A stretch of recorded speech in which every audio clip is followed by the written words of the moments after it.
Hello, Tuesday Review listeners, and welcome to our very special flashback episode from the old show, where we're going to re-upload all the old Man vs. Movies Star Wars episodes. I'm James. I'm Nathan. And I'm Callum. And yeah, I just thought we'd take a couple minutes to reintroduce maybe some of the new listeners or some of the current listeners.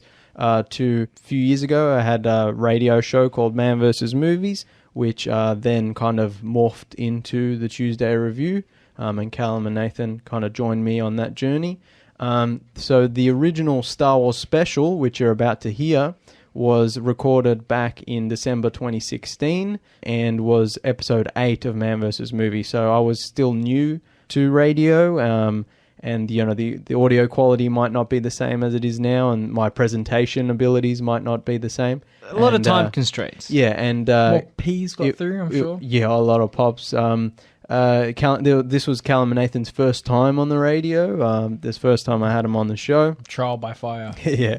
And, you know, we were live at the time, so a lot of constraints, a lot of fast talking, trying to, you know, beat the deadline. A lot of notes. Yeah, I had stacks and stacks of notes. You'll hear that I go to ad breaks during the show, and then I play music, which I've cut out, obviously, and that we get texts on the text line to the radio. So I'll mention a few things that don't really come up in the Tuesday Review anymore. So we start the show talking about Rogue One, which had just come out at the time. And because we're live on air, I did a non-spoiler review. So we talk around a lot of things we don't, you know, but at this point everyone's seen the film, so you kind of get what I'm getting at. But we kind of skip over a few things that I think were important, like, you know, Tarkin and Leia's weird CGI face, and that fucking squid that I really hate, and the Vader scene at the end where he's killing all the guys that everyone loves, and I was just like, yeah, it's cool, but it doesn't mean anything. It's kind of, you know... Doesn't fix anything. Yeah. I think, like, I went... Because it was, you know, one of my first times on the radio, and I was trying to get a listener base, and I didn't want to scare everyone off, so I went very easy on Rogue One, but I really, really hate it. It's a really bad movie. Especially now that, you know, Last Jedi's come out and people kind of reappreciate it and saying it's actually one of the better Star Wars movies. People consider Rogue One to be like one of the best. Yeah, and it's truly a terrible, terrible, terrible film. So I went pretty easy on it, but, you know, it's really bad. Then we go into full steam ahead with Force Awakens, and I just completely lay into that movie, which I really hate. And yeah, we'll talk a lot about it, and but I only barely scratched the surface because, like I said, I had all these notes and didn't get a lot of time to talk about it. And we were considerably less chill. Yeah, we had less experience and less time, chill, less experience. But I think it's important that people listen to this for context for our upcoming Rise of Skywalker review, especially with J.J. Abrams returning. And so, you know, I thought it'd be a good idea to re-upload these old episodes so people can give them a listen and kind of, you know, delve into why we complain about Star Wars. It's not we're not just whinging neckbeards. It's like we actually deeply care and and this way we don't have to say, oh, if you listen to X episode, we don't have to keep referring back. We just go on ahead, assuming and I plan listeners have the knowledge. I plan to upload this, you know, just before Rise of Skywalker, so people, if they want, they can listen to the whole Star Wars, our own Star Wars review saga. And I wouldn't necessarily tell people not to listen at 1.5 times speed. Oh, look, if you want to listen to it on 1.5, I'd recommend that because we do go on I do ramble on for a long time. But like I said, like their presentation might not be that good. We might not be that experienced, but absorb the information. The content is really, really important, and that's why I wanted to re-upload these. I think what we say is really important and really informs why we talk about Star Wars the way we do on the Tuesday Review. Definitely. Look, it is a bit rough, but nothing we say in those episodes that James will upload is wrong. Yeah, exactly. You know, we might not have all the information that we have now. Yeah, I might not have the best composure, but what I'm saying is actually really, really... it still mostly holds up after all these years, even though now we have more information that we didn't back then. Well, yeah, like in this episode, we didn't even know The Last Jedi was going to be called that, so we were just calling it Episode 8, Star Wars Episode 8.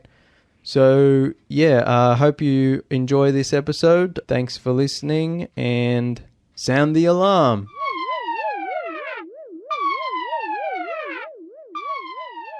Welcome to the Man vs. Movies Star Wars special with me, James. On tonight's show, I'll be reviewing Rogue One, A Star Wars Story, the first in Disney's line of Star Wars spin-offs. Later in the show, we'll also be talking about The Force Awakens, theories about what will happen in Episode 8, the future of the Star Wars franchise in general, the original trilogy, and much more. I'm joined in the studio by my good friends Nathan and Callum. Thanks for coming in, guys. No problem. Thank you. It's going to be a pretty hectic night. A lot of ranting from my end. I know. I take this very seriously. I'm a massive Star Wars fan. I call myself a Star Wars purist. I only like the original trilogy, the theatrical versions. I refuse to acknowledge the special editions or the prequels. I didn't like Force Awakens at all, which we'll talk about later in the show. And also, I've been burned so many times because of, the various, the prequels and the special editions. So I'm like, at this point, I'm just I've turned to the dark side. I've had enough. And, as they say, no one hates Star Wars more than Star Wars fans. So, yeah, I'm gonna get a bit mad. What's your guys' history with Star Wars? You're into it a lot, or massive fans? I guess we've got a lot to get through, so I guess we'll jump straight in. I'll get rid of some of the technical information out of the way first. This'll for Rogue One. This'll be, I guess, no spoilers for Rogue One, but we might give away some small plot details and a couple of character details.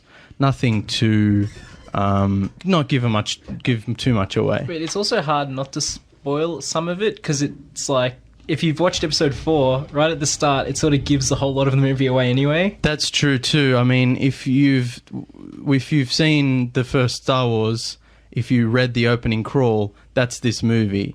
It'd also be hard to talk about this movie without spoiling it because, I didn't like a lot of aspects that to talk about would spoil. So I mean, we'll try and not spoil it for anyone. But if you haven't seen it, maybe tune in a bit later. We'll be talking about The Force Awakens and the original movies. But for now, I think my major problem with this movie, I mean, people will love it because it's Star Wars. That's kind of the rule of thumb. So I think my major problem is it's not a story that needed to be told. Like I said, the whole movie is pretty much just the opening crawl of the original Star Wars. It's like that sort of, when you saw episode 4 for the first time, it added mystery. It's like, what do they go through? You don't know. And then it's like they're taking these spin-off movies and they're sort of chopping into the mysteries of the saga. Yeah. It's like no one needed to see how little Anakin became Darth Vader. No one wanted to see that. No one needed to see that. It wasn't important. And similarly with this movie, although it's nowhere near as bad as the prequels, similarly, it's just we don't need to know how they got the Death Star plans. Wait till the Han Solo film, then you'll be complaining. That's going to be annoying. I mean, how Han met Chewie. I mean, who cares, really, honestly? It's not. We don't need it. I will read you the opening crawl of A New Hope right now. And this is the movie. This is the movie beat for beat. It is a period of civil war. Rebel spaceships striking from a hidden base have won their first victory against the evil Galactic Empire. During the battle, Rebel spies managed to steal secret plans to the Empire's ultimate weapon, the Death Star, an armored space station with enough firepower to destroy an entire planet. Pursued by the Empire's sinister agents, Princess Leia races home aboard her starship, custodian of the stolen plans that can save her people and restore freedom to the galaxy. That is Rogue One in a nutshell. There's nothing in the movie for me the story didn't need to be told. I didn't find any connection with the characters. I didn't really feel like there was any new information that was shocking or anything like that. What did you guys feel? I mean, I liked it as much as you can like a boring Star Wars movie in aspects. It's like, as you said, you didn't need to be told. Everyone knows what's going to happen. It's like they steal the Death Star plans. It's a suicide mission. All that was given away in the trailer. And if you've already seen 4, you know that already. So it's like it didn't... Exactly. It's the problem with prequels in general. We don't need to know. We don't need to know how these things started. Callum, did you like the movie? I did like it. But I'm easy, though. You know, I love Star Wars. I read the books, I read the comics, I watch the films. Apart from the prequels, I pretty much like them all. Yeah, so I think you're this movie's target audience. It's like people who love Star Wars and just kind of want to soak it all in. Yeah, that's me. Yeah, I think people, like I said, people will like this film. I'm not saying it's a bad film. It's just that personally, I didn't feel any connection to it. And as being a huge Star Wars fan, you know, you should feel that connection. It's not perfect, but it'd be very hard to achieve the greatness of the originals. Yeah. I also think, like, not only is the movie predictable because you know where it ends up. Obviously, this movie ends exactly where A New Hope starts. But I also found it predictable in the beats within the actual film itself. It's storytelling by numbers. Yeah, it's very... if you've seen this movie before a million times, except this time it's Star Wars. You know, it's not new. The characters, none of the characters stood out. None of the, you know, the plot's really, really simple. For me, the characters felt almost superfluous. So it's like you could pluck them out one by one and the story wouldn't fall apart. They're tropes. Yeah, I mean, each character... There was too many characters, for one. There's like 10, and I didn't really connect to any one of them. And it kind of lacks focus. There should have been a core group, like in the original movies. So, you know, I didn't really like that. Also, they didn't really have any backstory. Like, you never really given any extra information. Yeah. Except Jin, who's the main character. You know, you see her, I guess, motivation. But after that scene, it's like her development pretty much stops. It's quite shallow. Yeah, it's a very shallow sort of character development. Also, Felicity Jones was very flat in this movie. She kind of just says her lines. It's that great Star Wars prequel tradition of wooden acting. Yeah, I mean, it's disappointing. Like, I'm sure if the character was better written, she would do a much better job. It's not quite as bad as Hayden Christensen. Yeah, it's not prequel levels, you know, it's not that bad, but it's also, yeah, it wasn't her, just very flat, I found. You know, she just says things very perfunctory. It's like, here is the line, and I didn't get much out of anything else out of that. I also found her character didn't really do anything. She kind of just stumbles into the middle of this rebel plot. After that, I mean, nothing. Yeah. She doesn't do anything substantial. Yeah, it's like she falls into it. And Mads Mikkelsen was disappointing. That's he's true like one too. Of the best talents right now. Yeah, we've talked about him on this show before, and he's one of my favorites. And his character is given no real development. His sort of development and suffering happens off screen. So he's like introduced at the start. You don't see him for about another hour, and then it's like he shows up and that's it. Like, his development ends. He's someone they put in just to attract audiences. He doesn't really have. I don't think that. It's like they needed a motivation for Jin, but the way the story unfolds, it doesn't really work out that way. I don't think. So it's like if she doesn't even know he's alive. Her father's alive, and it's kind of like she just kind of goes on this. She gets, like we said, she gets sort of caught up in this adventure, and she doesn't realize he's even a part of it, and then she kind of stumbles across him, and then that's it. And it's like there's no development of the relationship or anything like that. She's not striving to find him or anything like that. Yeah, it's like almost seems to be sort of straddling the line of, like, if there weren't rewrites, it'd almost be a revenge film. Yeah, I mean, like a vengeance. That would have been interesting. We just got a text. It says no. I don't know who that's from, but I don't know if that's referring to something. Hopefully nothing we did. We'll go to a quick break. I'm going to play the Cantina Band song. Yeah. We'll go to a quick break and then play the song, and we'll be back with more Rogue One and then Force Awakens. Hey, hey, hey, hey, hey, hey.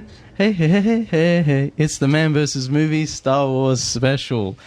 We just got a text. I don't know who it's from. He says, we're being very harsh. Yes, true. But only because I love Star Wars so much, and I'm sad to see it turned into a Marvel movie factory, like just churning out movies one a year, maybe two a year. We don't know how much Disney is going to go.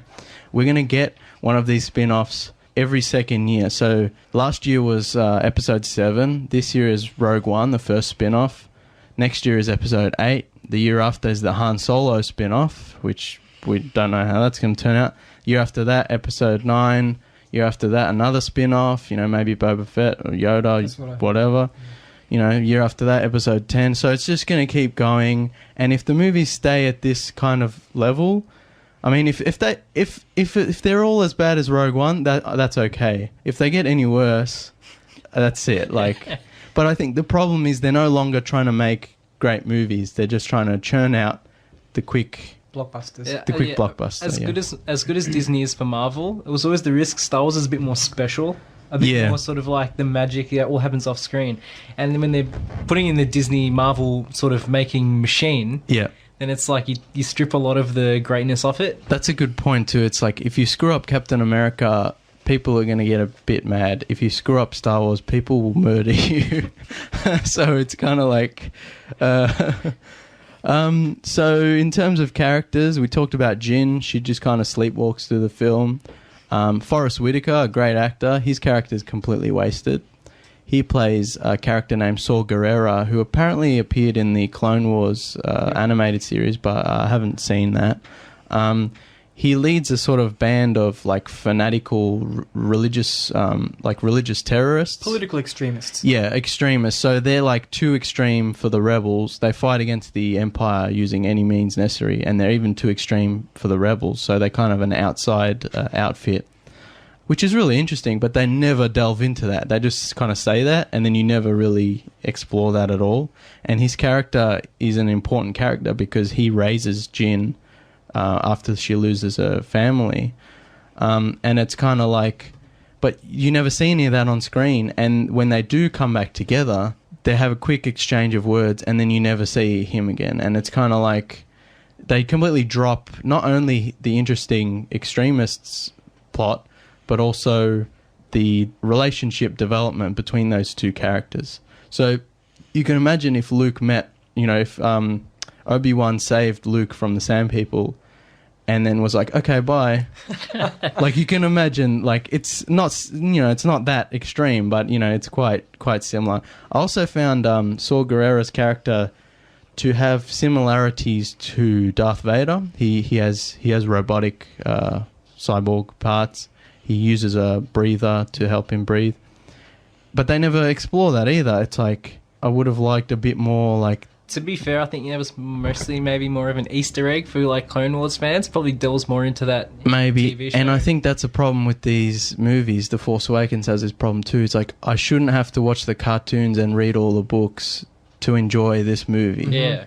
It might help, but it's it's not. It shouldn't be a required thing to do. The original saga handled it very well by having the films as the entry point, and then books came after. You didn't need... There was no prior reading necessary. Exactly. The books are extra films. For fans of the film. It's you can watch Empire Strikes Back without having seen the original Star Wars and get what's going on.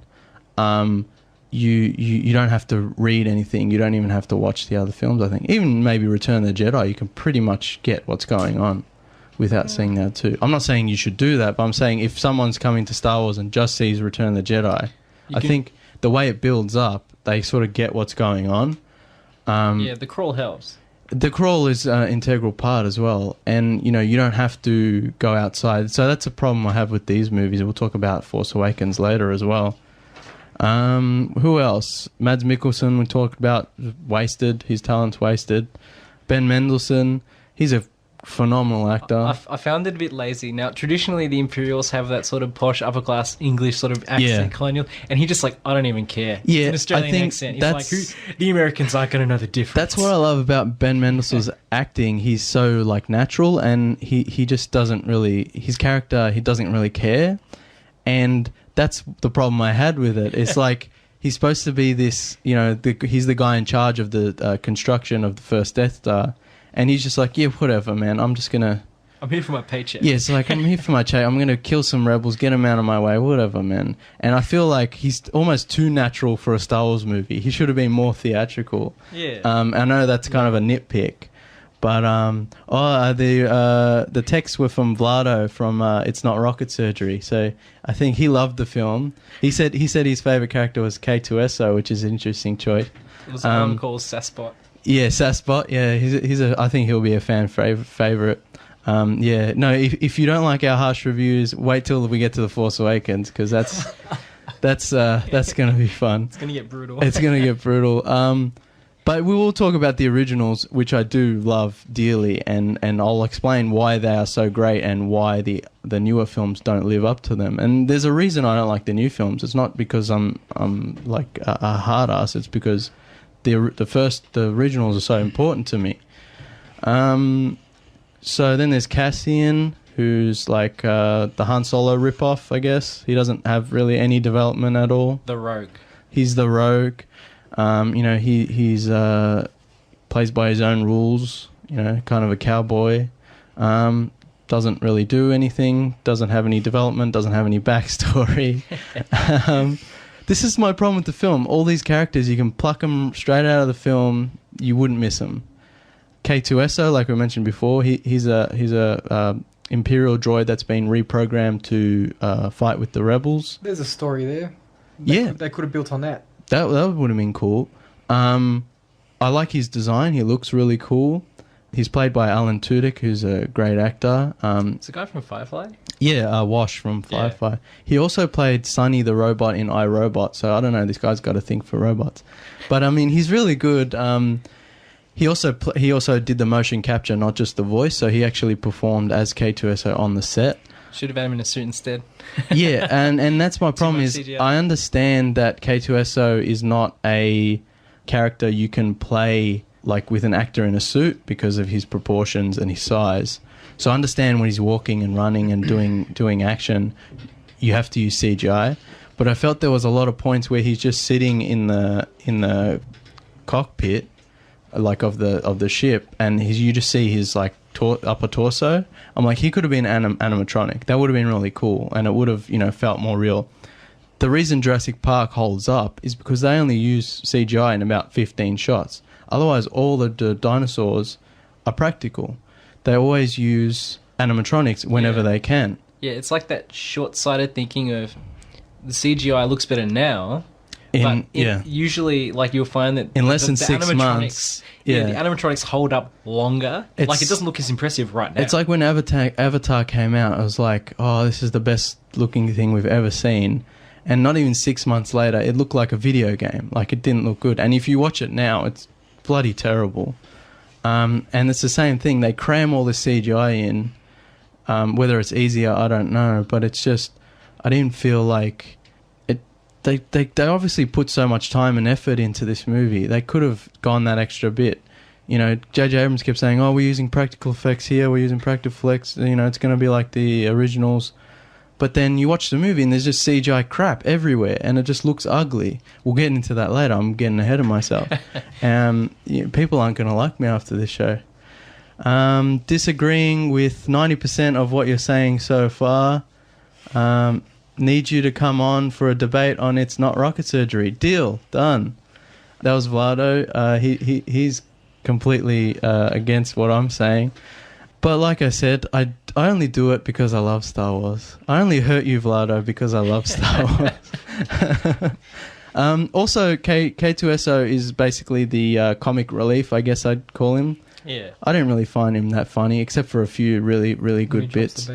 Yeah, I felt like one-liners. Yeah, I felt like Tars from Interstellar was a much better sort of humor character.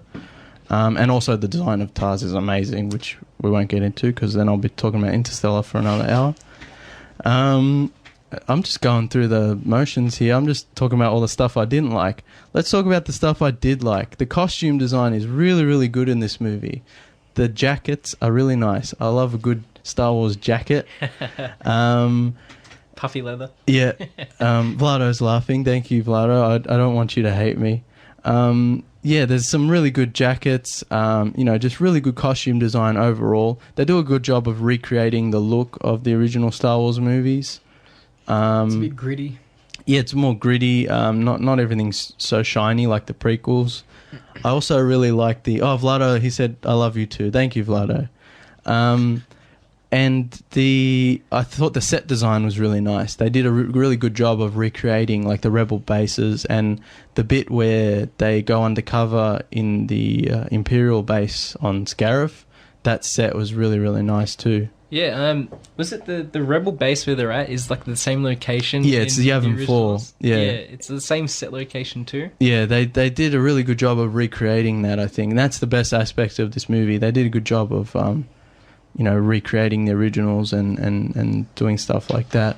Oh, we forgot Donnie Yen. Oh, it was good. The Force is with me. I'm with the Force. The Force is with me, and I'm one with the Force. Yeah, Force is with me. I am the Force is with me, or something like that. I'm one with the Force is with me. Yeah, Callum's right. His character is, I guess the blind swordsman from every kung fu and samurai movie.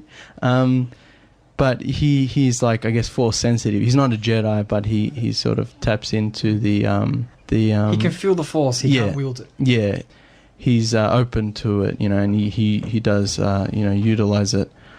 His fight scenes, Donnie Yen's a great kung fu practitioner, but I felt like I didn't like the way this film was shot. The action scenes were that typical, I've mentioned on the show many times before, typical, cut, angle change, a bit, not shaky cam, but a bit of handheld stuff.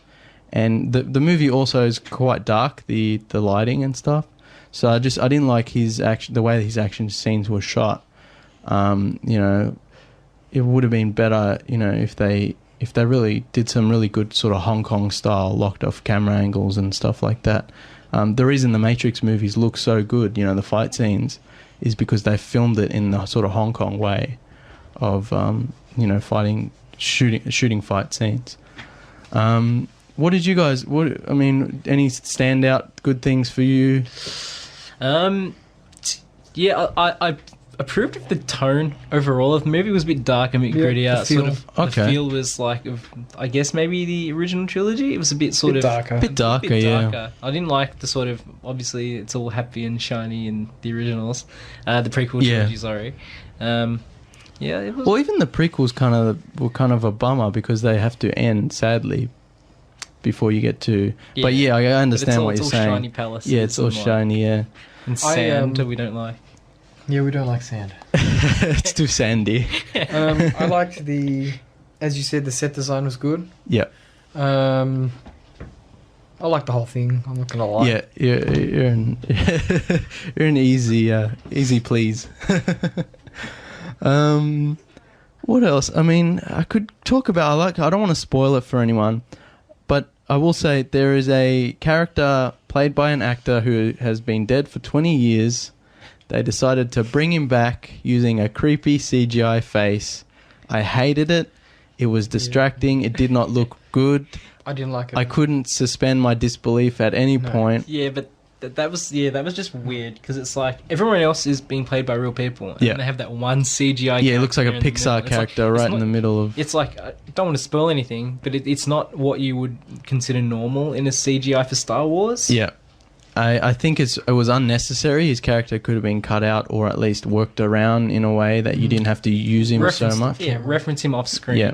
Also, the problem I have is like they shoot this character straight on and he has long, lengthy dialogue scenes, and it's kind of like it's really distracting. Like you can't like pass that off as it's a bit it's not too realistic, but I can get over it. It's like really distracting. Yeah, that was one of the more distracting moments. I also didn't like the the space battle at the end, I felt like if you watch the original trilogy, it's like they have those miniature figurine spaceships. Yeah. Well, I felt when I was watching it, I felt like it was like I'm watching the original trilogy, and they've got those toys and they're smashing them together on camera. Yeah, I guess the CGI, they did do I guess they tried to make it look more like the model work of the original. Yeah, I didn't really like that. I think that was necessary for the time, but you can make it look better now. You don't have to think you're pleasing fans by recalling the dodgy special effects they had to use back in the day. Well, personally, I think the original special effects, although, you know, some of them aren't as good as they used to be, they do stand up very well. And I did talk about last week how, you know, films that came out around the same time, like Logan's Run, it's like they looked really cheesy and the special effects are terrible. And it makes you appreciate how good the original Star Wars was. When it comes to me, I prefer bad model work over good CGI because I just do not like CGI. It doesn't look real. I mean, they overuse it. It's expensive. It's more expensive than practical effects, I'd say, or at least the same amount. So yeah, I mean, you can reuse a puppet costume. That's the thing. You can reuse it, and I mean, when you make a practical effect, you have to be precise. When you CGI, it's like, oh, just do it, you know. And also with CGI, it's like they work on it. And if it's not right, they have to like tear it all down, start again. Practical effect, you have to get it right the first time. There's no stuffing around. So I think to me, I'd rather Muppets than, you know, motion capture. You know, yeah. Jim Henson all the way. Exactly. What else? I didn't like they jumped around from planet to planet, and you know they had the big planet names up on the screen. They've never done that in Star Wars before. I didn't think it was necessary. I know it wasn't. You know, I know this is the spin-off. It's supposed to be a bit different, but just kind of distracting. And I'm like, you could have just said the name of the planet in one of the dialogue scenes that comes right before, right after. People would have got it. That's what they do in the originals. Yeah. And they jump around a lot from planet to planet, especially in the first half of the film, without anything really substantial happening at each planet.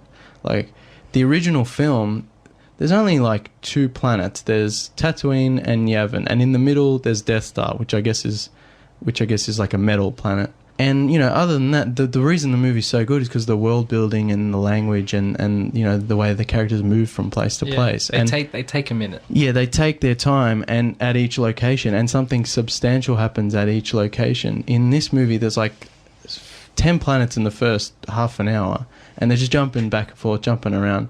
It's like, I don't care. Like, nothing's going on here. Nothing's important. Nothing really matters in this film. I think that's the problem. I felt like all the, you know, there's, like I said, there's like 10 main characters. They're all human. I'm like, except maybe K2SO. So I'm like, why wasn't there alien rebels? Yes, there are alien rebels in the background, but there should have been a main character who was an alien. That would have been fun. Also didn't like any of the rebel aliens. They look stupid. There was like a little midget alien with a machine gun, and a big furry white Wookiee, sort of, but not a Wookiee, you know, with a machine gun. Yeah, that miniature alien. He's not an Ewok, but he's close. He's a little cute guy, but he has a machine gun. He's Rocket Raccoon. And, you know, and there's like a lizard guy, and I'm just like, it's just... So just wait for the Guardians of the Galaxy and Star Wars crossover. It's going to happen. Oh, that at least would be a bit of fun. There would be a bit of humour in there. This film, I felt, was pretty humorless. Yeah, like you said, it's very dark and gritty. I don't think it really fits in with the sort of overall Star Wars vibe. We have to go to another break. I'm going to play Ben Kenobi's death and the TIE Fighter attack. So this is from the original film, John Williams' score. We'll be back right after this. We're back with the Man vs. Movie Star Wars special. Before the break, I was giving it to Rogue One.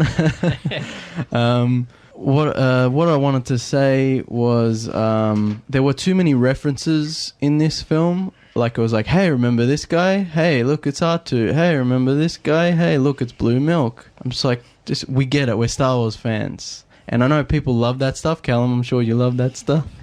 No, not really. I didn't. Yeah, it was too much, right? I didn't. Yeah, I didn't Like appreciate it. 1 or 2 is good. The only one I liked was when they're in that sort of city scene. The street with the The guys. street scene.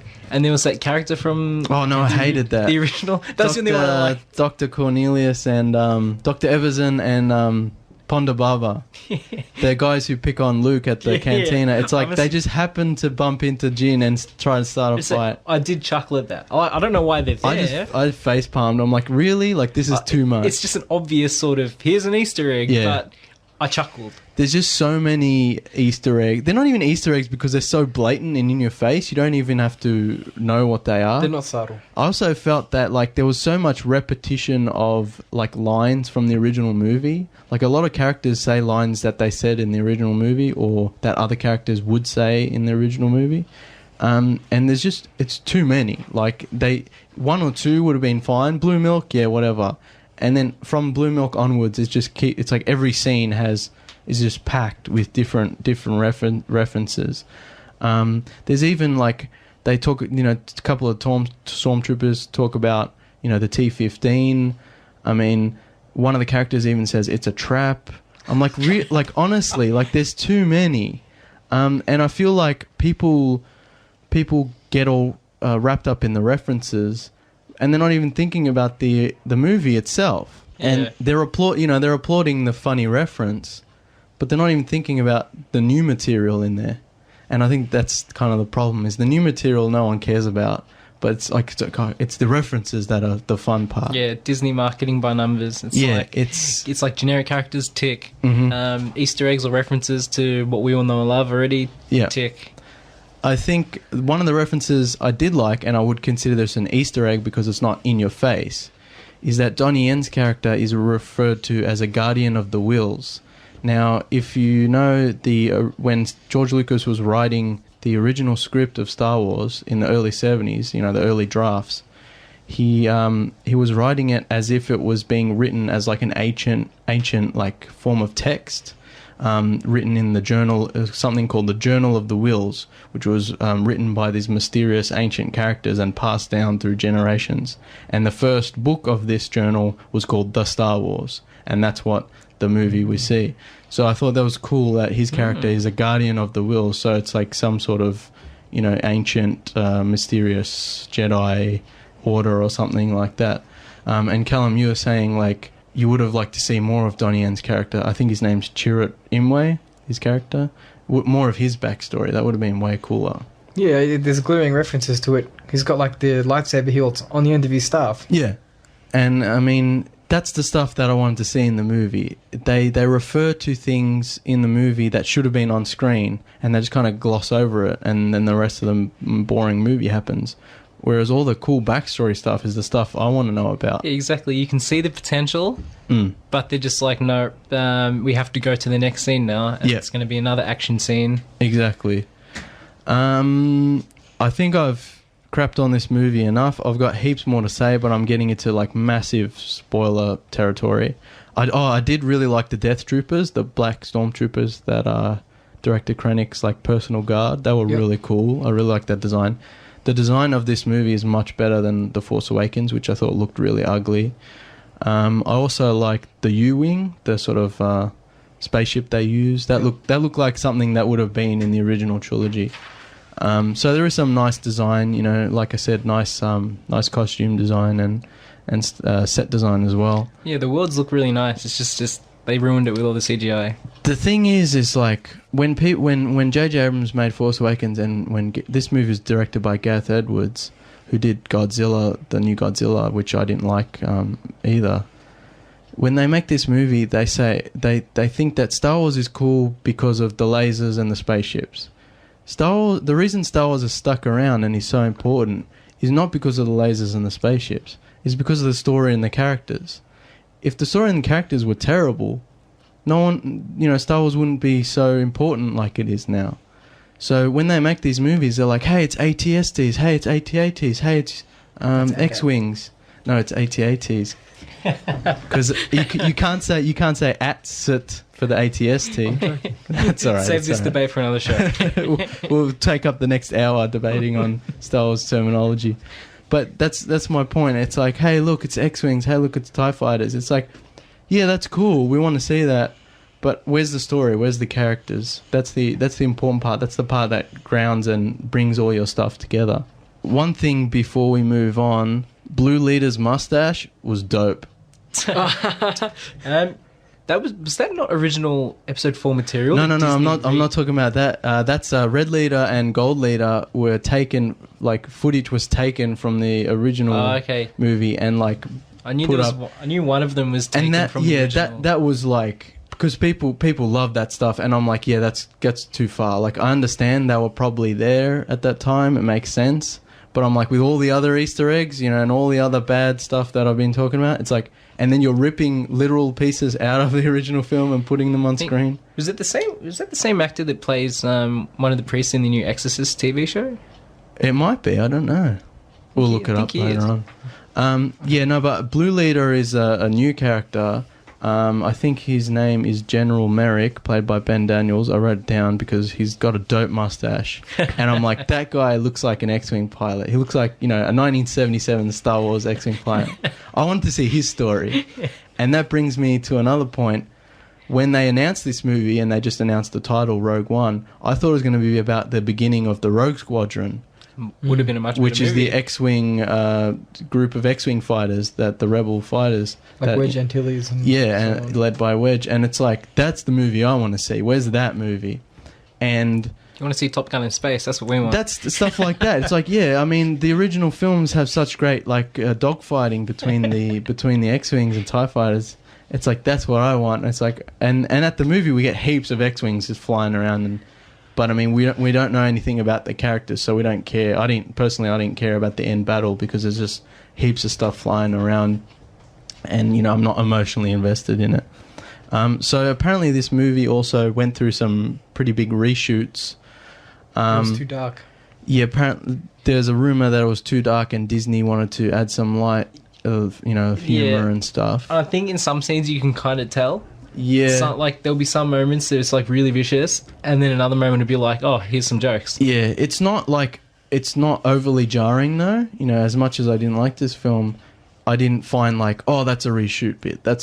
I couldn't really... They blended it really well. It's pretty well blended. What I thought was interesting, though, is, like, if you watch the original trailers that came out, like, a year ago or whatever, there's a lot of footage that wasn't in the final film. And it's a lot of interesting footage that kind of points towards a film that would have been, I think, quite a bit different. And I think a bit better. Like, it seems... I heard a rumor that Jin was originally more of like a cocky character, like a rogue, quote-unquote rogue character. You know, more of a prickly personality.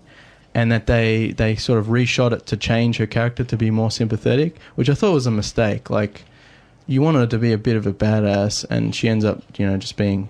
Yeah, people don't like Han Solo because he's sympathetic. Exactly. People like him because he's like, you're not sure if he cares about you or not. He's a bit of a dick. He's in it. He's for like himself. James Bond. He's like a bit. He's like in it for himself as much as he is the rebel cause. Yeah, and his character grows over time, becomes more soft to that sort of stuff. Also, originally, apparently, she sort of finds out her father is alive and sort of joins the rebels to find him. And I think that's more interesting. It gives her character more agency and more motivation. Because in the film that we get, it's like she just kind of stumbles in it and they're like, yeah, we can put you in prison or you can sort of go find your dad, maybe. And she's like, yeah, all right, I guess. And then she's like, oh, I found my dad. All right, bye, I'm going. And she just, like, I don't care. She doesn't care. No one cares. I'm like, ugh. It also would have been better if this movie was like a spy movie. In the trailer, you see them dressed up in imperial costumes and like infiltrating the base, and I thought that was going to be a part of the movie. I think maybe they wanted to hold off on that because aren't they billing the Han Solo spin-off film as a heist movie? Oh, well, that's what I've read online. So I'm thinking maybe they want to bill this as so much of an espionage or spy movie because they've already got the next one built up as a spy movie, or a heist sort of film. It would have been much better, though, because even in the original opening crawl of the original film, it says rebel spies. Yeah, I think maybe you should have done it the other way around and have Han Solo something a bit different. Han Solo should have been like a cowboy movie or something. It's already sort of known that like there was espionage involved in getting the plans. It is a spy movie right there on paper. Yeah. Any last thoughts? No, I mean, I said during the break, I enjoyed it as a popcorn movie, but there are a lot of flaws. Yeah. It's like I certainly, in some scenes, you could tell that they weren't sure what type of movie they wanted to make. Yeah. I mean, it's like, everyone's different. I know a lot of people like it. Some of the listeners like it a lot more than we do in the studio. It's got a lot of positive reviews, but I don't think it's... For me, it doesn't feel like... It feels like Star Wars visually, maybe, but maybe the tonally not. Yeah, visually, the set design is fantastic. Yeah. I think some of the CGI was a bit poor. Yeah, too much. I know you weren't too big a fan of the CGI and all the puppet usage in 7, but I appreciate the puppets. I at least appreciated the attempt at the puppets. We'll talk about that, yeah. But this was just sort of lackluster and they didn't care. Yeah. That put me off it a bit. Yeah. Well, look, this is the downside of Disney taking over the franchise. Yeah. Is that they want to churn them out. People like me are going to love the films, but the downside is it will lose some of that soul because it is now... It's more franchised now than it was under Lucas in a way. Yeah. It's annualized. So it's not going to be perfect. It's going to lose some of that magic, but you're going to be able to see them all the time. Yeah, I mean, people are going to love it. Like I said, if it's got the Star Wars name on it, people are going to love it. And I don't want to stop anyone from seeing the film, but, personally, as someone who holds the original so dear, I just felt like they need to work really hard on making the characters good and the story good, and then they can work on the action scenes and stuff like that. We'll go to another break. I'm gonna play the Asteroid Field, the song that's played during the Asteroid Field chase in Empire Strikes Back, which is probably my favourite part of that movie. It's really cool. We'll be back after this break. And Was it an asteroid? What do you mean? The worm. Oh, no. It's not a cave. No, that's what he says. It's not a cave. The cave is collapsing. It's not a cave. Is that what he says? All right. Yeah, we'll go to a break and then we'll talk about how much I hated Force Awakens. So if you thought I was being harsh on Rogue One, wait till we get to this. I'm going to get mad. We're back on the Man vs. Movie Star Wars special. We got a couple of texts during the break. Maddie says, good discussion. Screw Force Awakens. Yeah, definitely. And Vlado asked, is Episode 7 worse than the prequels? We'll get into it now. No. But I'll say it is as bad as the prequels, but for different reasons. So I'll get into that. We also got a text from Callum. He says, Star Wars fans are too hard to please. My favourite characters were Sasspot and Donnie Yen.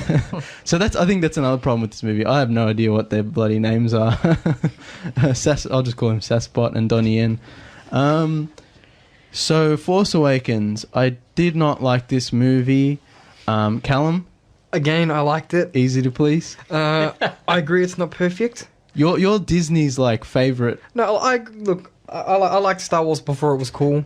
No, Yeah. not really. But, it's not a perfect film. I like it, and I accept its flaws. Okay. Nathan? Yeah, I can sort of with The Force Awakens, I can understand why they did some of the things they did, but I don't necessarily like it, if you know what I mean. So, my problem with this movie is it has almost no character development and almost absolutely no world building. So, the movie starts with Rey. She has little motivation. I mean, her parents left her and she's kind of just sticking around waiting for them to come back. She gets sucked up into this, war or whatever. But she's already the most powerful being we've ever seen. She can use the Force without ever learning of its existence. She can fight with a lightsaber without any training. She doesn't need any help from anyone. There's absolutely no struggle. And at the end of it, she hasn't really learned anything. I mean, she has no real motivation. She has no reason to hate Kylo Ren or the First Order. They've done nothing to her. She's along for the ride. And at the end of it, she's so powerful. Where does she have to go from here? What's Luke going to teach her? Yeah. Callum says she's gone down. Maybe that's what the second movie about. Like The Empire Strikes Back was the dark Star Wars movie. Maybe Episode 8 will be the fall of Rey. Yeah, it's essentially like a character. It's essentially like a character reboot.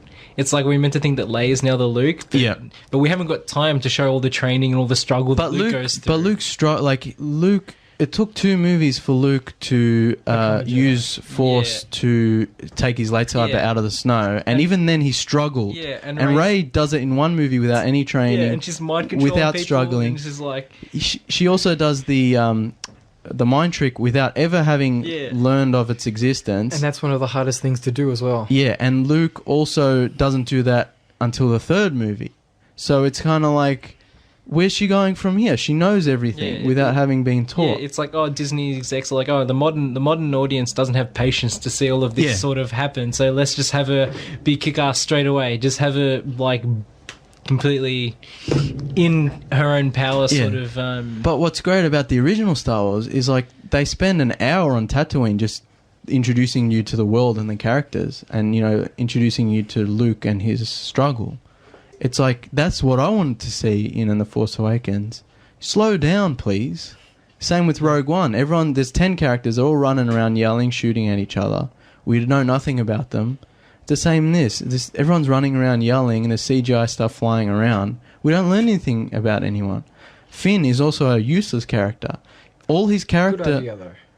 The defecting stormtrooper is a good idea. It's a good idea, poorly executed. All his character development comes in the first 5 minutes when he decides to switch from stormtrooper to rebel, or whatever you want to call it. But after that, he stops developing. Like, all he's trying to do is get away, and he's kind of like Rey, he's just along for the ride. He also has no problem with killing his fellow stormtroopers who he was friends with for his whole life, like 5 minutes after he decided to switch sides. And he even delights in killing them. He like yells and laughs when he's killing these people. And like I said, it's poorly executed. It could have been a story about a stormtrooper who's struggling with his tie. He's been born into this, he thinks the First Order is the only way of life. And all of a sudden he realizes they might be the wrong way. And, he has to struggle with defecting, I guess. But in the movie, he just, first 5 minutes, switches, and that's it. Now he's like full on board. He's killing stormtroopers left and right. It's crazy. I also don't like, his character's basically just the comic relief. He's just yelling and joking the whole time. There's no, I'm not feeling for him. The best part of Finn is Poe Dameron's jacket. Yeah, like I said, Star Wars has some nice jackets. That's a bit harsh. Poe. Speaking of Poe, Oscar Isaac is like my favorite dude ever, so I automatically love Poe. But his character is pointless. Apparently, originally they were just going to kill him off at the start, but they liked him so much they decided to bring him back. And like I said, like, he has no development. We don't know anything about him. He's just instant friends with Finn for no reason. And then he you think he's dead, and he comes back, and it's not a surprise at all because they showed it in the trailers. And even if they didn't, it wouldn't have been a surprise. And then that's it. Like, there's nothing there. There's no reason for him to be there. Like, any Rebel pilot could have been at the end. I think that I love the film, but the characters were lazy. Yeah. As I said to you before the show, the bad guy, without any spoilers, the bad guy is your generic... No, Force Awakens will definitely spoil because it's been a year, and if people haven't seen it... Snoke is your general mysterious Sith bad guy. I hated Snoke so because much. the books, the non-canon books, have a rich tapestry of characters they could have chosen from. The groundwork was laid for some fantastic stories, and they just chose generic people. That's true too. It's like they've abandoned all the previous expanded universe and just come up with their own stuff, which is fine. I understand why they did it, but what they replace it with is boring and uninteresting. Callum just sent a message. He said, I think getting kidnapped and taken for brainwashing can make a person hate Kylo Ren and the Empire. I guess he's talking about Rey, but Rey doesn't get kidnapped until over halfway through the film, and even then, it's like, why is she so invested in like fighting him, and why is he so invested in fight? Like, it's just pointless. Yeah. Like, at the very start of the original Star Wars, there's the refusal of the call, which is a thing in stories where the hero refuses to help, and then he goes away and reflects upon it, and then he decides to come back and help fight. And Luke, when Obi-Wan says, come with me to Alderaan, I can teach you, you can be a hero. And Luke refuses it, and he goes home. and then he finds out his uncle and aunt have been killed. Spoilers. And that's, spoilers for 1977. and that's his motivation. He returns and he becomes the hero. Rey wants to stay on Jakku because her parents are going to come back. She leaves because BB-8's around. She constantly says, I just want to go back to Jakku. She has no interest in fighting the First Order, which are just the Empire. Like, there's no world building there. We'll talk about that. And then, she's taken along for a ride. They go to Maz's planet. She's kind of sitting around. She touches the lightsaber. She doesn't like that. I guess that's her refusal of the call, but at this point, it's over halfway point. Then she gets kidnapped by Kylo Ren. Then she escapes on her own because she needs no help and she's Superman. And then, it's like, I guess, maybe then Kylo Ren kills Han, who I guess she's friends with, but there's no reason for them to be friends. Like, she didn't really do anything. There's no build up. It's the backstory problem. Other than steal his ship. Yeah, she stole his ship and he somehow found it in the galaxy after so many years of looking for it and just happened to stumble upon it when they were in it. And then it's just, there's nothing there. Like, there's no build-up of relationship. Luke and Han's relationship builds up over the course of the original film. And at the end, when Han Solo returns, it's a big deal for his character. It's that backstory problem. There are events that are obviously occurred big events that occurred previous to the film that you're going to have to read the comics or the books to fully understand. Exactly. And it leads us back to the point with these shared problems between Rogue One and Episode 7. Whose fault is it, the writers or is it Disney? I think it's both. Like, Disney's definitely pushing it down a corridor, specific sort of corridor. But I think J.J. Abrams, who wrote the film, along with Lawrence Kasdan, they were just looking for the quick sort of reboot route. Yeah. It's like, this movie is a soft reboot. It's not a sequel. It's like, they reset the universe, so the First Order are the Empire, the Resistance are the Rebels, the X-Wings are X-Wings, the TIE Fighters are TIE Fighters, the Stormtroopers are Stormtroopers. They want to introduce it to the Starkiller Base is the Death Star. The Starkiller Base destroys the Starkiller Base destroys all of the Republic planets in one go, so there's going to be no New Republic anymore. So they've reset the galaxy, so it's exactly the same as it was in the 1977 original Star Wars, and they can start again. Yeah, and it's very lazy. Instead of building upon all the stuff that happened in the originals, and breaking out into new territory, they're just doing the same stuff again. And not only that, but the plot of the film follows pretty much the same structure as the original film. Yeah. So before 8, we're going to watch 5, and we're going to take notes. Yeah. And see if the events are the same again. Yeah. I mean, I like I said, I'm like, 8 will be the dark one. Like Empire was the dark one, 8 will be the dark one. It's like they're going to do the same crap over and over again. Leia has nothing to do in this movie. She kind of sits around in the Resistance base and says her lines. Like, no character development there, no relationship building with Rey or any other characters. Chewie does absolutely nothing. And even after Han's death, he walks past Leia. They don't acknowledge each other at all. And then Leia hugs Rey, who she's never met before. It's like insulting. It's like, who wrote this film? Like, did they not realize on set that this was a mistake? Yeah, I got the feeling that they were maybe trying to employ some like off-camera backstory between maybe there's. Why wasn't that in the film? A cold relationship between Chewie and Maz Kanata is a terrible character. I hate her. Not only does she look terrible, but she does nothing. She just like, hey, little girl, you're running away. You shouldn't be running away. Here's a lightsaber. Oh, how'd you get that lightsaber, Maz? I don't know. Are you serious? That's a very important thing we must know. Where did you get that lightsaber? Also, all her scenes should have been cut out, and Rey and Leia should have been developing that relationship there. I mean, it's a good idea. Maz is a boring Yoda ripoff who just happens to know everything about the Force without being a Jedi, and just kind of hangs around in a bar. And it's just like, why is she an important character? What is this? I mean, and not only that, she's a waste of Lupita Nyong'o, who's a great actress. And, J.J. Abrams is focusing on all these practical effects, and then you stick in this little CGI motion capture ugly character with big glasses. It's just it's just really, really bad. I'm not digging it. We'll go to another break. I'll play the Imperial March, classic Empire Strikes Back. We're back on the Man vs. Movie Star Wars special. We just got another text from Vlado. He says, you want them to slow down and develop characters, worlds, and relationships, you will end up with the prequels. Vlado, you couldn't be more wrong. That is one of the most wrong statements I've ever heard. If you watch the original movie, as I mentioned, the first hour is on Tatooine, and no one finds that boring. I mean, that's where you're getting all the mythology and the lore and building up the characters.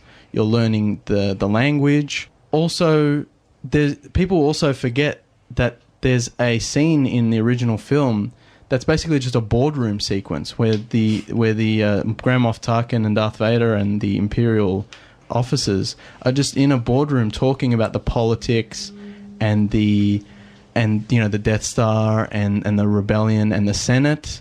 It's like that's integral stuff to how we learn about the universe. Exactly. You don't need half an hour of trade negotiations in the Senate to world build. You just need very simple things. For example, when Darth Vader is walking down the hallway when he's captured Leia's ship at the start of the movie, he's walking with a Imperial officer, and the officer says, if you do harm to her, you'll generate sympathy for the rebellion in the Senate.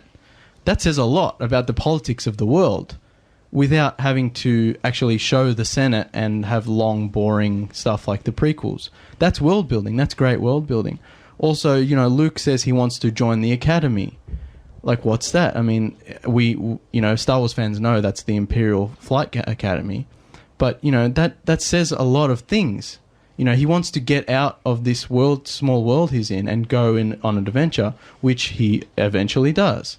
He also says things like, I need to go to Toshi Station and get power converters. That says a lot about his life. Yeah. That's very simple. It's one line, but that says to me, he's a kid. He likes working on his car. He likes working, with his friends. It's that really relatable sort of storytelling.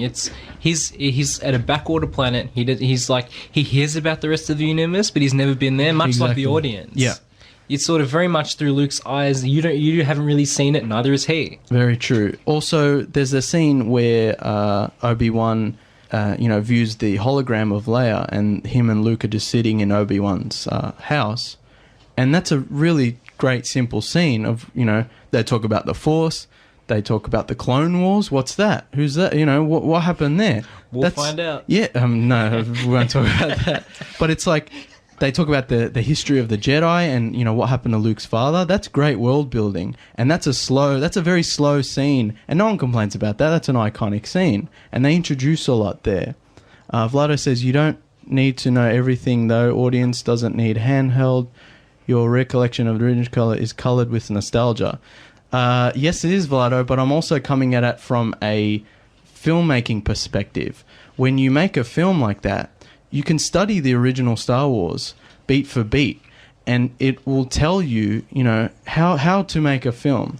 So the opening shot of the original Star Wars is great visual filmmaking, one of the best examples. There is no dialogue in the opening shot. I mean, there's the opening crawl, which is a great way of explaining the universe, another great tool of world building. But then you see the little ship dart out, and in 1977, no one had seen, great stuff like that. It was like, pow! Wow, what's that? Then a bigger ship comes up behind it, and you're like, holy crap. That tells you everything you need to know about this universe. There's a little ship getting away from a bigger ship. There's the oppressor and the oppressed. There's black versus white. That builds the world, and that's a very simple scene, and one of the most iconic images ever in cinema history. Vlado says there are a lot of unanswered questions in the original trilogy. True. But unlike in The Force Awakens, where they don't answer anything and they present you with a world that makes zero sense, and then they just start and then people fight and then it's the end. There are pieces missing. There are no slow scenes where the characters sit in a boardroom or sit in a house and say, hey, what's your backstory? Hey, what's the backstory of this world? There's not that use of the same use of language. I think the world building is so poor in The Force Awakens. all those world building things talked about in the original film. That's just from the original film, not Empire or Jedi. So I mean, there's heaps more examples. In Force Awakens, who are the First Order? Where did they come from? Why are they so large and powerful? How did they build a planet-sized superweapon without anyone noticing? They're just the Empire. Who are the Resistance? Why is there a Resistance at all if the New Republic has been established? Why are they in hiding? Why is Leia leading them? They are just the rebels. Where's the Republic during this whole time? If the Republic has become the ruler of the galaxy, why are the First Order so big and huge? And how did they get their resources? And how come no one knows where they are, who they are? They don't completely defeat the Empire at the end of Return of the Jedi. There's more That's Grand true. Admirals off. But doing their after own thing. 30 years, you'd think they'd be pretty sorry in a sorry state. However, the First Order is, I'd say, even more powerful than the Empire, other than the fact that they don't seem to be controlling the whole galaxy. But they still have free roam, and there's no reason for it. They don't explain any of that. Death Star 2.0 shows that they're more powerful than the Empire. Exactly. I mean, they even say in the film, it's like, here's the original Death Star, here's Starkiller Base, and it's like 10 times as big. And it's like a silly joke that I hate. And it's like, what is this? Like, why isn't this any of this in the film? Like, why aren't they building this up during the course of the film? Why isn't this being explained to me? And not explained to me like in the prequels where they sit around and talk about trade negotiations for half an hour, but explain to me like in the original film where they use one line of dialogue to say a lot. The scene where Han Solo is introduced in the cantina is one of the greatest filmmaking introduction scenes of all time. Is that the one where he shoots first? Exactly. Or does he shoot first? No. He's the only one who shoots. Greedo never shoots. He doesn't get a chance because Han Solo gets the drop on him. He's badass. All right, so I'll explain this why the original Star Wars is so great and why The Force Awakens is terrible. In the original Star Wars, Luke and Obi-Wan go to the cantina looking for a pilot and with a ship. That to me tells me a lot about the world automatically. They go to a dive bar to look for someone who will give them a lift. Pretty simple stuff. This is not prequel levels of over-explanation. It's very simple, and it's a very iconic scene. They go into the cantina, and you see all these crazy creatures you've never seen before. That tells me, as the audience, look at all the crazy different creatures that inhabit this whole universe. It also shows a contrast to the Empire, who are all human. So the Empire is very, one thing, but the galaxy is all these crazy different creatures. So you're not just showing off the special effects like The Force Awakens does. You're saying this is the world we are introducing you to. Yeah, it's got that subtext of racism and xenophobia. Stuff like that. Then they go and they find Han, and actually there's the bit with Ponda Baba and Dr. Evazan where you see what Obi-Wan can do. That's a whole nother thing there. That's introducing Obi-Wan and the lightsaber and stuff like that. But then we get to Han and they sit down at the table, and Han's bragging, and he's saying, "You've never heard of the Millennium Falcon? Did the Kessel Run in less than 12 parsecs?" That makes no sense. But in the context of this world and this conversation, you're saying, well, what's the Kessel Run? It must be very hard or very fast route, How do you navigate this universe? Where is Kessel? A lot of questions are raised, but the language they use, it clues you in to the bigger universe around, and that's great world building. Then after that conversation, and Luke and Obi-Wan leave, then Han breaks character and he turns to Chewie and he's like, "Oh, that money's going to get us out of trouble." That's great character development. We note this guy is cocky. He's bragging about his ship. He's bragging about, being so cool and fast. But then as soon as they leave, he cracks up to Chewie and he's like, "Oh man, we got to pay off Jabba. Like this is going to save our skins." That's great character development, great world building. Then he runs into Greedo and we learn about the problem with Jabba. And not only do we learn, that not only does it build Han's character, but it builds the world again. There's this smuggling operation going on. Jabba must be, like a mobster, who's running this.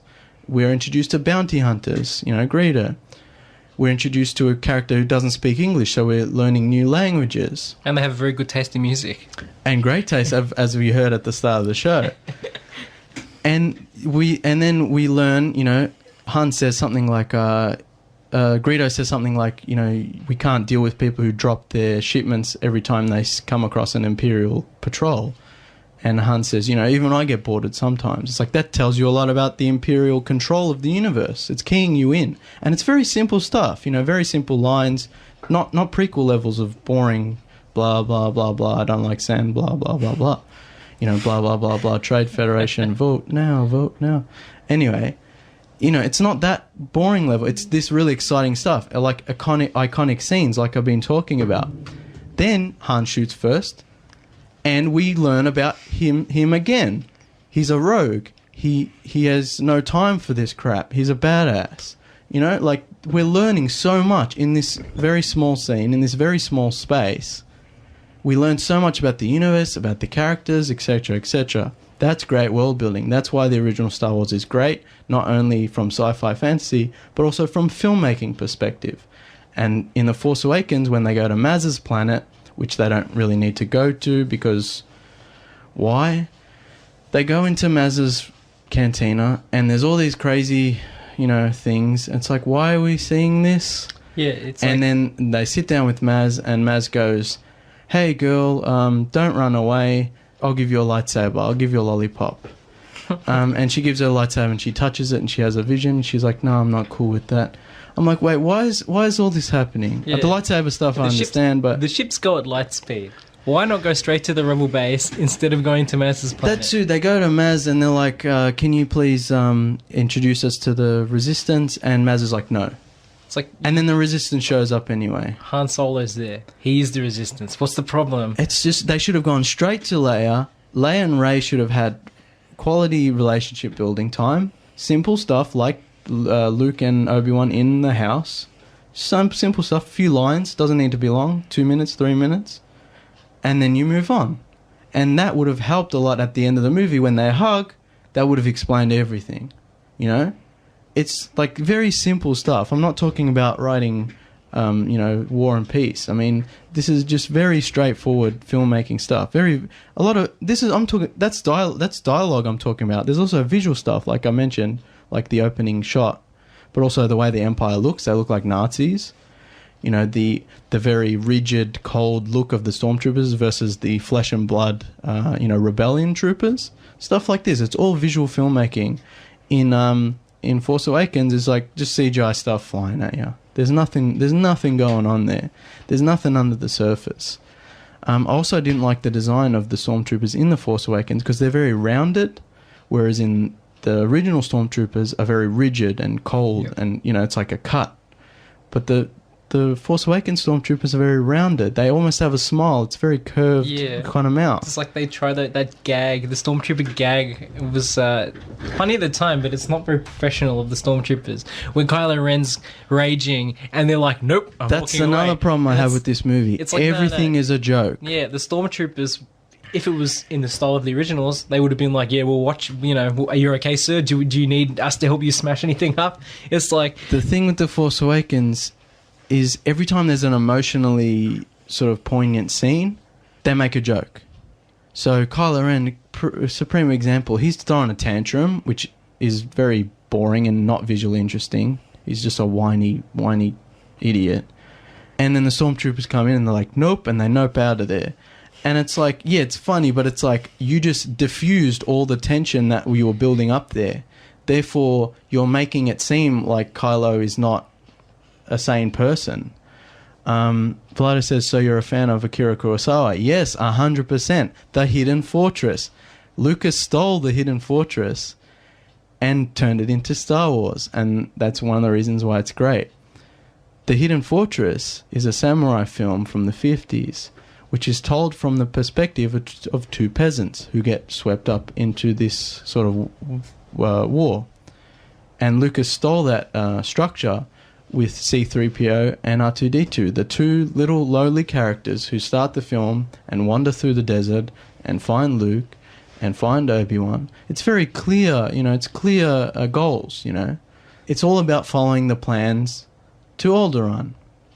So, the droids go to Tatooine, they find Luke finds Obi-Wan finds Han, Han goes up to Alderaan's not there, they get sucked into the Death Star, they find Leia, they help her escape, they find the rebels, and then they come back and they win the war. It's very clear goals, very clear progression. We always know, where we're going next. In Force Awakens, it's just, we have to go to Maz's planet. Han found us even though he's been looking for his ship for 30 years and he just happened to stumble upon us. The bounty hunters just happened to find Han and they just stumbled upon him. We have to go to Maz's planet. Okay. The resistance are here. Okay. Rey's been kidnapped. Alright, let's go rescue her. She doesn't need saving. We didn't really need to come at all. Yeah, we have to blow up the Starkiller base. There should be a way to kill it. Just shoot it in that target there. It's like a video game. The bombs. Yeah, it's like, I'll just shoot it. Okay, yeah, it's done. Alright. That's the end. It's like, why did any of that happen? Like, also the fact that there's no tension in The Force Awakens. In the end of the original Star Wars, the trench run, it's very tense. They fail to get the torpedo down the porthole twice before Luke takes his shot. And it's very tense. It's like, and the rebels are getting picked off one by one. Yeah, the stakes are high.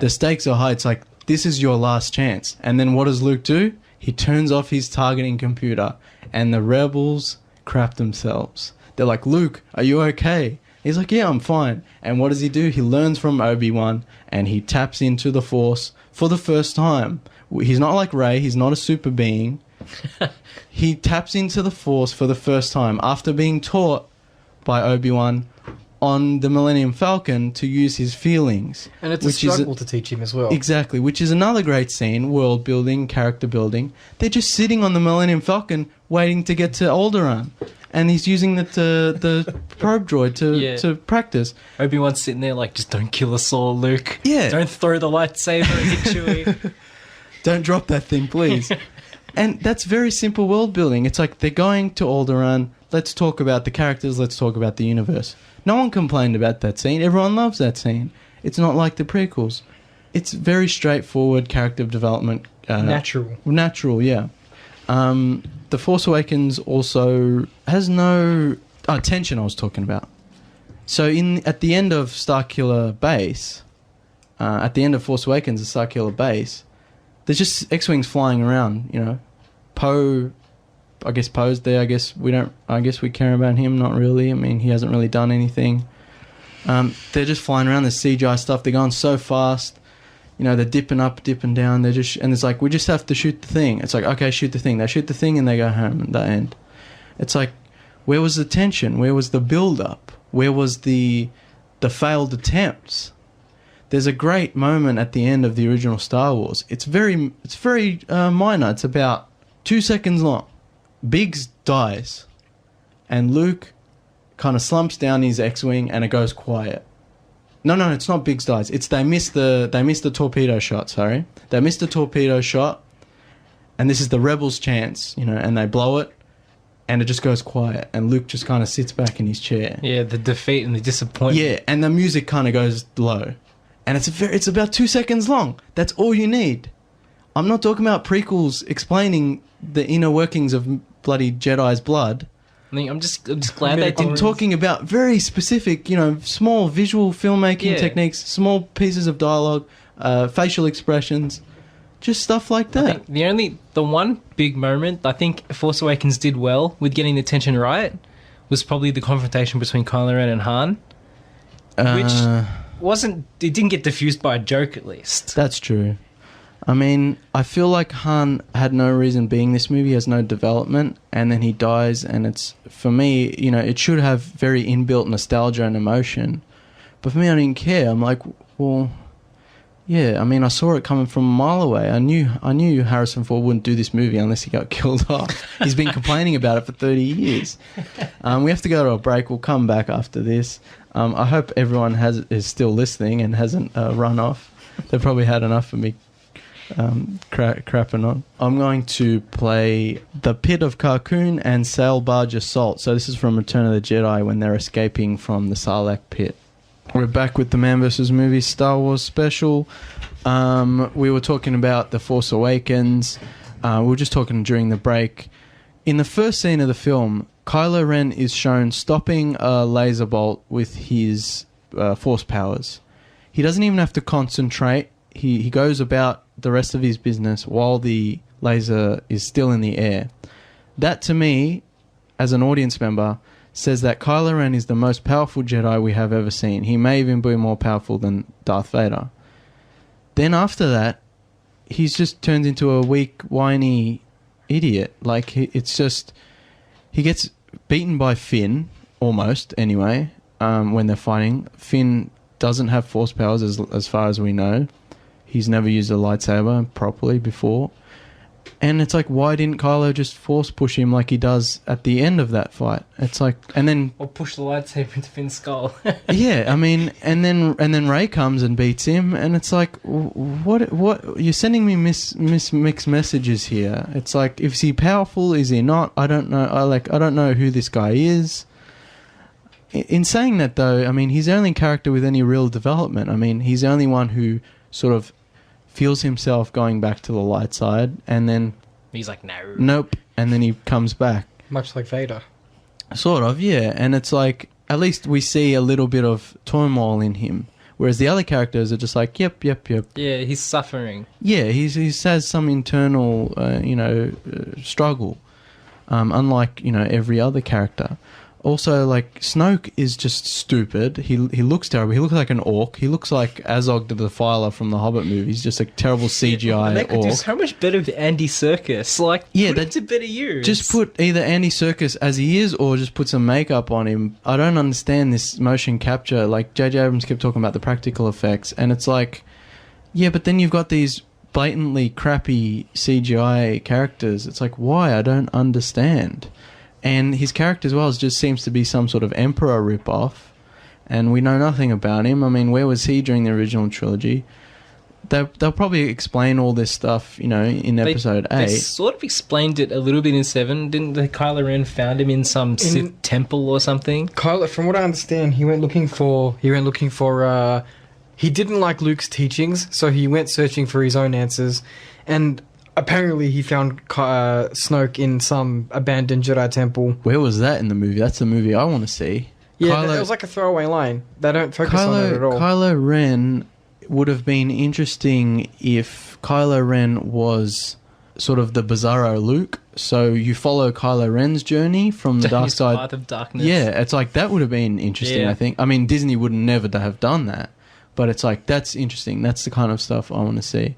Also, I shouldn't have to see Episode 8 to understand what's happening in Episode 7. You don't have to watch Empire to understand what's happening in the original Star Wars. That's ridiculous. So, like we said before, I shouldn't have to read all the books and the comics and the cartoons just to understand, what's going on in these movies.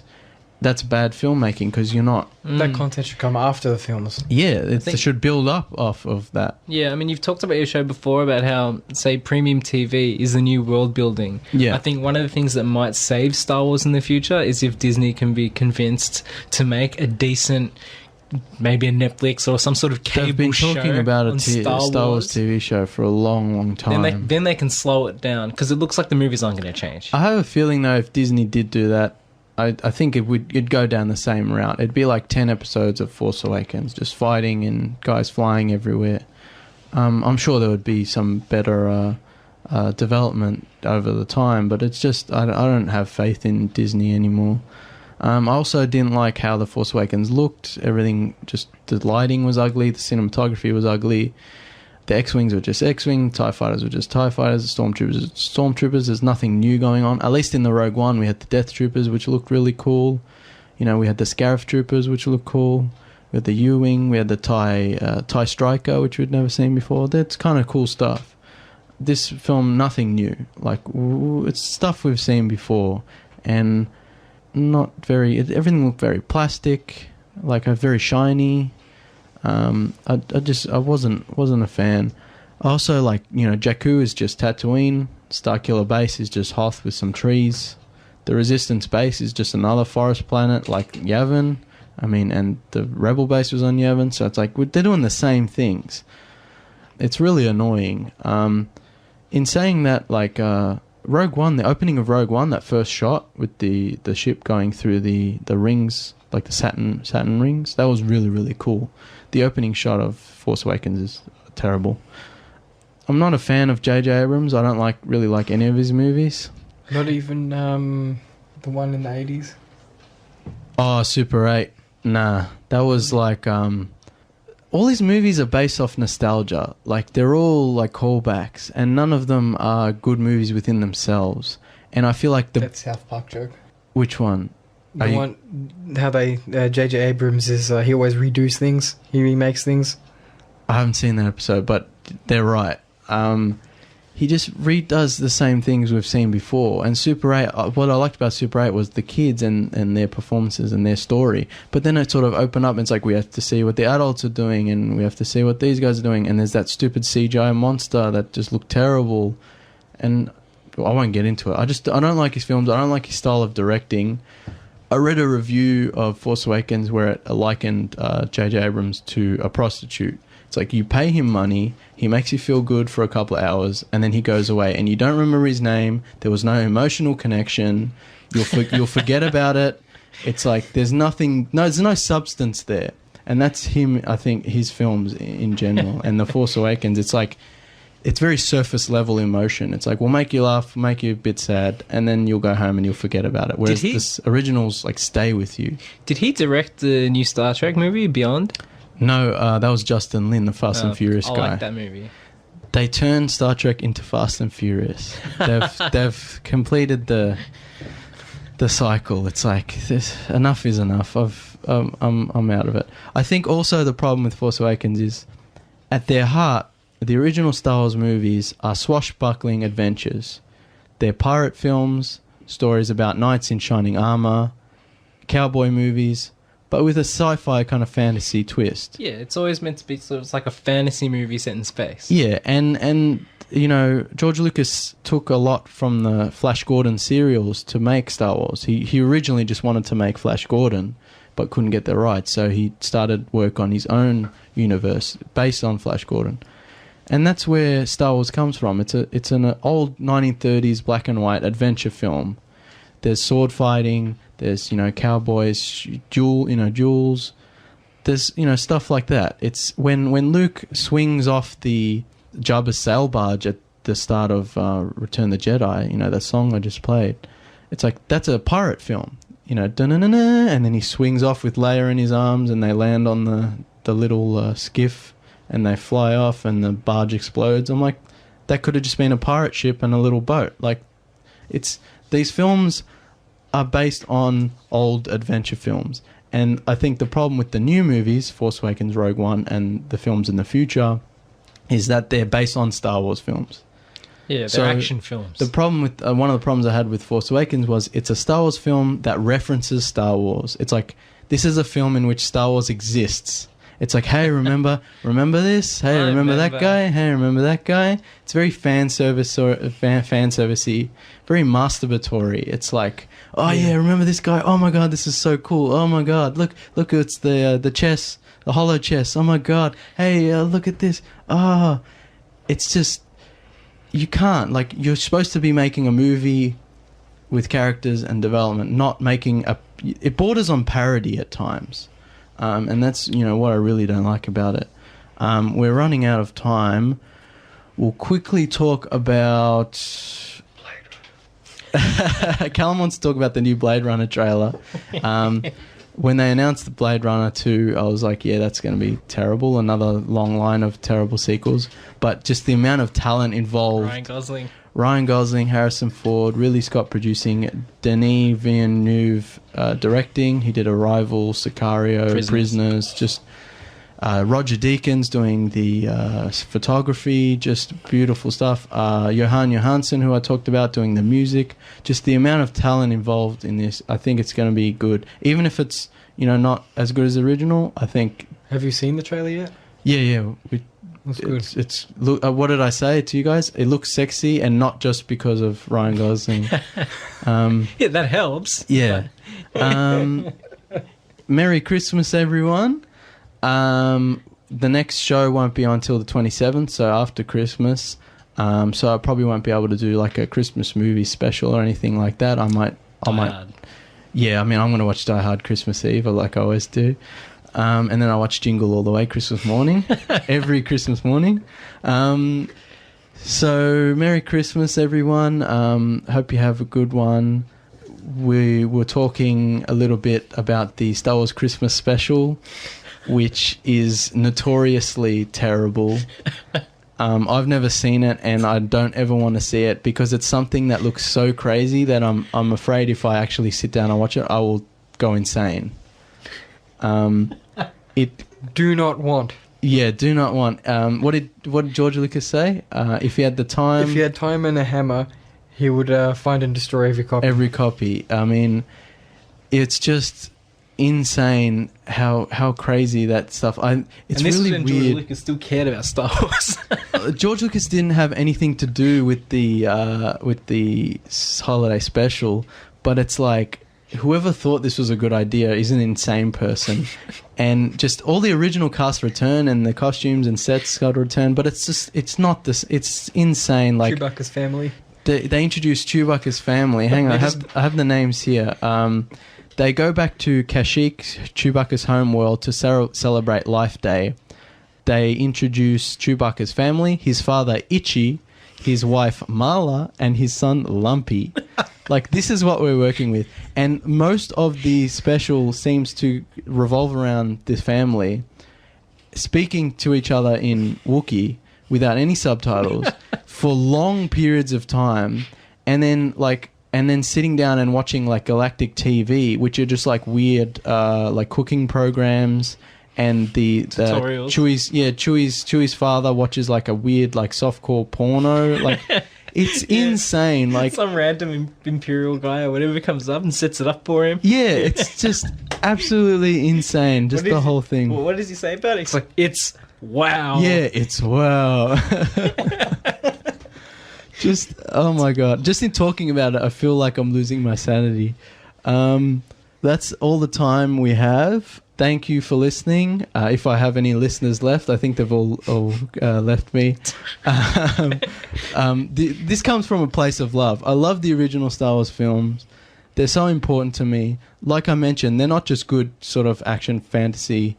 They're great They're great for filmmaking. Like the writing, the direction, they're very well constructed films.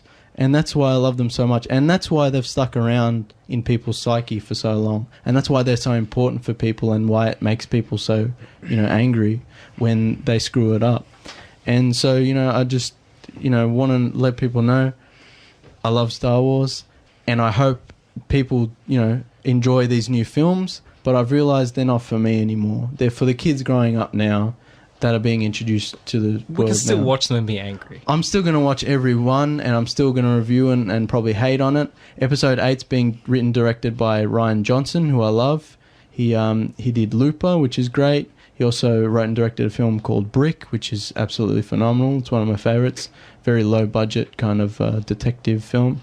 So, there's a chance that 8 will at least introduce some of the characters better and build up the world a bit better. But like I said, Star Wars probably isn't for someone like me anymore.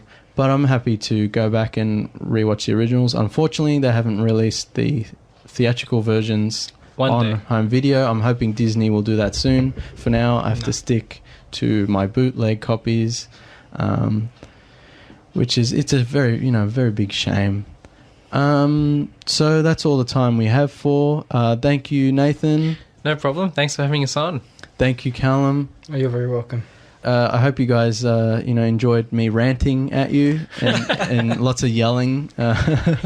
Thanks to all our listeners. Like our Facebook page. Man vs. Movies, Man vs. Movies. Car Talk won't be on tonight, and Matt can't make it. He also can't make it next week. So I'm not sure, what show I'll be doing, but it probably won't go for 2 hours again unless we talk about more Star Wars. I can always keep going. I mean, I could keep going all night. We'll be back, more Man vs. Movies, next Tuesday, every Tuesday at 6 p.m. Check out all the other great shows on 98.9 Northwest FM. Until then, Merry Christmas, and may the Force be with you. And also with you. Catch you later. We hope you enjoyed this special flashback episode. What you just heard was a re-upload of an old show. If you'd like to keep up with our current show, The Tuesday Review, please like our Facebook page, follow us on Twitter and Instagram at Tuesday Review AU, and rate, review, and subscribe on iTunes and Apple Podcasts. You can find The Tuesday Review wherever you listen to podcasts. Adios, cousins.